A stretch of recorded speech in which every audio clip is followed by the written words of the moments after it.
আসসালামু আলাইকুম ওরহমতুল্লাহি ওবরাকাতুহু নাহমাদুহু ওয়া নুসাল্লি আলা রাসূলিহিল কারীম আম্মা বা'দ। প্রিয় দিনী ভাই ও বোনেরা, আপনাদের মাঝে প্রতিনিয়ত আমরা ভিডিওগুলো নিয়ে আসছি নামাজের কথাগুলো বলার জন্য।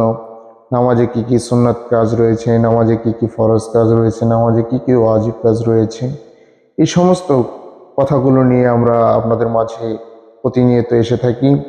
আজকে আমরা আজকের আলোচনা হচ্ছে জুমার নামাজে কি কি সুন্নাত রয়েছে। জুমার নামাজে কি কি সুন্নাত রয়েছে আসুন আমরা জেনে নিই। জুমার নামাজে 1 নম্বরে সুন্নাত রয়েছে গোসল করা। কি জুমার নামাজে গোসল করা বুখারী, তিরমিজি, ইবনু মাজাহ এই হাদিস গ্রন্থের ভিতরে, এই কিতাবগুলির ভিতরে এই হাদিসটি রয়েছে, জুমার দিনে গোসল করা সুন্নাহ। 2 নম্বরে পরিষ্কার পরিচ্ছন্ন উত্তম পোশাক পরিধান করা, এটাও সুন্নাহ।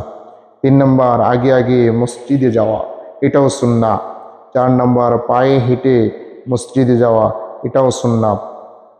5 নম্বর ইমামের কাছাকাছি বসার চেষ্টা করা, ইমামের কাছাকাছি বসার চেষ্টা করা। কিন্তু আমরা কি করি, আমরা সবার শেষে গিয়ে সবার শেষে কাতারবন্দি হয়ে বসে যাই। না ভাই, ইমামের কাছাকাছি বসার চেষ্টা করাটা হলো সুন্নাহ।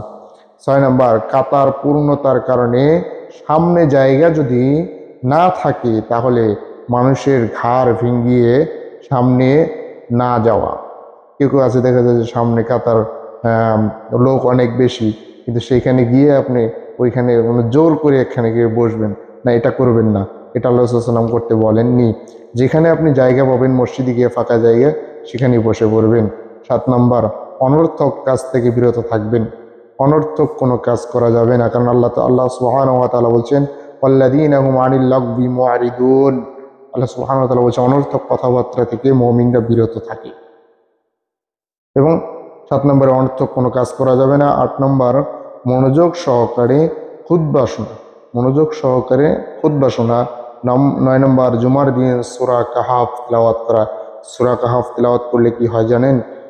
সূরা কাহাফ তিলাওয়াত করলে তার জন্য আরশ বরাবর, আরশ থেকে সোজা নিচে একটা নূর প্রকাশ পায়, যে নূর কিয়ামতের ভয়াবহ দিনকে তার উপকারে আসবে। কিয়ামতের ভয়াবহ দিনে ওই নূরটা তার জন্য উপকারে আসবে এবং সপ্তাহের সগীরা গুনাহগুলো আল্লাহ তাআলা মাফ করে দিবেন এই সূরা কাহাফ তেলাওয়াত করলে। জুমার দিনে ইনশাআল্লাহ আমরা সকলেই সূরা কাহাফ পড়ব। এটা হলো সুন্নাহ কাজ। 10 নম্বর জুমার দিন বেশি বেশি দুরূদ পাঠ করা। আল্লাহ রাসূল সাল্লাল্লাহু আলাইহি ওয়াসাল্লাম বলেন যে তোমরা শুক্রবারে জুমার দিনে আমার উপর বেশি বেশি দুরূদ পাঠ করো, কারণ তোমাদের দুরূদ আমার নিকট পৌঁছিয়ে দেয়া হয়। ইনশাআল্লাহ আমরা সকলেই আল্লাহ রাসূল সাল্লাল্লাহু আলাইহি ওয়াসাল্লামের উপরে দুরূদ সব সময় আমরা বেশি বেশি পাঠ করব। আল্লাহ তাআলা তৌফিক দান করুন।